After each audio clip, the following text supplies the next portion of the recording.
নমস্কার। আশা করি আপনারা সবাই খুব ভালো আছেন। কুকিং অ্যান্ড মাই ভিলেজ চ্যানেলে একটি নতুন পর্বে আপনাদের সবাইকে স্বাগত জানাই। নতুন রান্নার ভিডিও নিয়ে আপনাদের সামনে চলে এসেছি।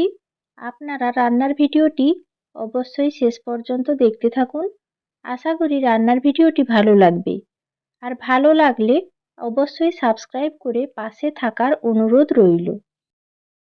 আজকে রান্নার জন্য পুকুর থেকে জাল ফেলে জ্যান্ত মাছ ধরা হয়েছে। দেখতেই পাচ্ছেন মাছটা এখনো জ্যান্ত রয়েছে। আর পুকুরের জ্যান্ত মাছ একদম চকচক করছে রূপোর মতো। এই মাছ দিয়ে আজকে ঝোল রান্না করব। আর প্রচণ্ড গরম পড়েছে, তাই হালকা পাতলা ঝোলই রান্না করব এই জ্যান্ত মাছ দিয়ে। প্রথমে রান্নার জন্য এই মাছটাকে কেটে কুটে নিতে হবে। মাছটা কেটে নিয়ে কিছু সময় পর আপনাদের সামনে ফিরে আসছি। কিছু সময় পর রান্নার সব জোগাড় করে নিয়ে চলে এসেছি রান্নাঘরে। আর পুকুর থেকে ধরে আনা মাছটাকে কেটে কুটে ধুয়ে পরিষ্কার করে নিয়েছি। যে কয়েকটা মাছ আমাদের রান্নার জন্য প্রয়োজন নিয়ে নিয়েছি। মাছগুলোতে দিয়ে দিচ্ছি পরিমাণ মতো লবণ আর হলুদের গুঁড়ো। এবার হাত দিয়ে ভালো করে মাছে লবণ হলুদ মাখিয়ে নিচ্ছি। যেহেতু জ্যান্ত মাছ ধরা হয়েছে, মাছগুলোতে লবণ হলুদ মাখিয়ে আমি আধা ঘন্টা মতো রেখে দেব। লবণ হলুদ মাখিয়ে সঙ্গে সঙ্গে যদি মাছগুলো ভাজি তাহলে মাছগুলো ভেঙে যাওয়ার সম্ভাবনা আছে। মাছে লবণ হলুদ তো মাখানো হয়ে গেল, আর এদিকে মাছ রান্নার জন্য সবজিও কেটে নিয়েছি। ডুমো ডুমো করে আলু কেটে নিয়েছি। আর এদিকে নিয়েছি ঝিঙে, একদম কচি ঝিঙে। ঝিঙে আর আলু দিয়ে আজকে জ্যান্ত মাছ রান্না করব। মাছে লবণ হলুদ মাখিয়ে প্রায় আধা ঘন্টা মতো রেখে দিয়েছিলাম। আধা ঘন্টা পর ফিরে চলে এসেছি। মাছ ভাজার জন্য কড়াই বসিয়ে দিয়েছি। কড়াইতে সর্ষের তেল দেওয়ার পর ভালো করে তেল গরম করে নিয়েছি। এই পর্যায়ে লবণ হলুদ মাখানো মাছ এক এক করে আমি তেলের মধ্যে দিয়ে দিচ্ছি। এইভাবে সব মাছগুলো আমি একসঙ্গেই তেলের মধ্যে দিয়ে দিলাম। মাছগুলোর একদিক ভালোভাবে ভাজা হয়ে গেলে মাছগুলোকে উল্টে দেব। কিছু সময় পর মাছের একদিক ভাজা হয়ে গেছে, মাছগুলোকে আমি ধীরে ধীরে উল্টে দিচ্ছি। আর আজকে যেহেতু পাতলা ঝোল করব, মাছগুলোকে খুব কড়া করে ভাজবো না। মাছের দুই দিক উল্টে পাল্টে মোটামুটি ভালোভাবে ভাজা হয়ে গেলেই মাছগুলোকে তুলে নেব।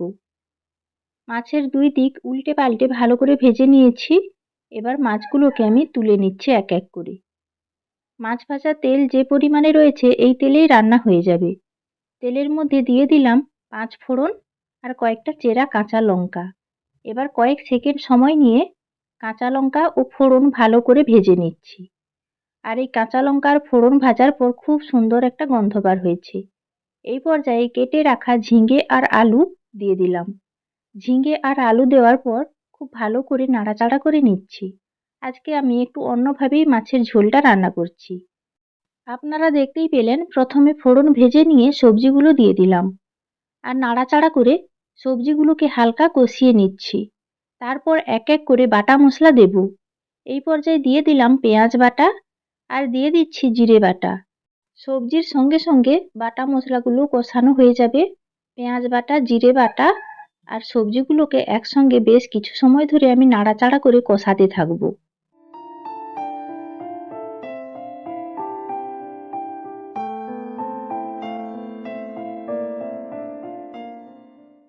এইভাবে নাড়াচাড়া করে প্রায় 3 থেকে 4 মিনিট ঝিঙে আর আলু কষাতে থাকবো। তাহলে কিছু সময় পর ঝিঙে থেকে জল ছাড়তে শুরু করবে। এখনো কিন্তু আমি লবণ দেইনি। কিছু সময় কষানোর পর দেখতেই পাচ্ছেন ঝিঙে থেকে জল ছাড়তে শুরু করেছে। এদিকে রান্না করছি আর খুব মেঘ উঠেছে আর প্রচণ্ড গরমও লাগছে। খুব জোরে জোরে মেঘ ডাকছে। আপনারা হয়তো মাঝে মাঝে শব্দ শুনতে পাচ্ছেন। ঝিঙে আর আলু মোটামুটি কষানো হয়ে গেছে। আর ঝিঙে থেকে যে জল ছেড়েছিল সেটাও মোটামুটি শুকিয়ে আসছে। এই পর্যায়ে দিয়ে দিলাম পরিমাণ মতো লবণ আর হলুদের গুঁড়ো। আবারও লবণ আর হলুদের গুঁড়ো নাড়াচাড়া করে সবজির সঙ্গে খুব ভালোভাবে মিশিয়ে নিচ্ছি। এই গরমের সময় ঝিঙে আলুর পাতলা ঝোল জিরে বাটা দিয়ে খেতে খুব ভালো লাগে। এই ঝিঙেগুলো বাজার থেকে কিনে আনা হয়েছে।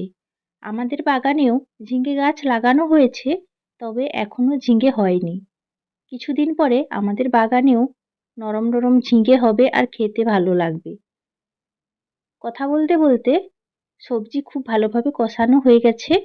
এই পর্যায়ে আমি দিয়ে দেব পরিমাণ মতো জল। আর আজকে কাঁচা লঙ্কা দিয়েই রান্নাটা করছি, গুঁড়ো লঙ্কা ব্যবহার করিনি। আর যেহেতু পাতলা ঝোল রান্না করব, একটু বেশি পরিমাণেই জল দিলাম। জল দেওয়ার পর খুন্তি দিয়ে বেশ ভালো করে সবকিছু নাড়াচাড়া করে দিলাম। দেখতেই পাচ্ছেন ঝোল খুব ভালোভাবে ফুটতে শুরু করেছে। এই পর্যায়ে আমি দিয়ে দিচ্ছি আগে থেকে ভেজে রাখা মাছ। মাছগুলোকে আমি খুন্তি দিয়ে ঝোলের মধ্যে ভালোভাবে ডুবিয়ে দিচ্ছি, কারণ ঝোলের মধ্যে মাছগুলো ফুটে গেলে খুব ভালোভাবে সেদ্ধ হবে। এই পর্যায়ে আমি 10 মিনিটের জন্য ঢাকা লাগিয়ে ঝোল ফুটিয়ে নেব।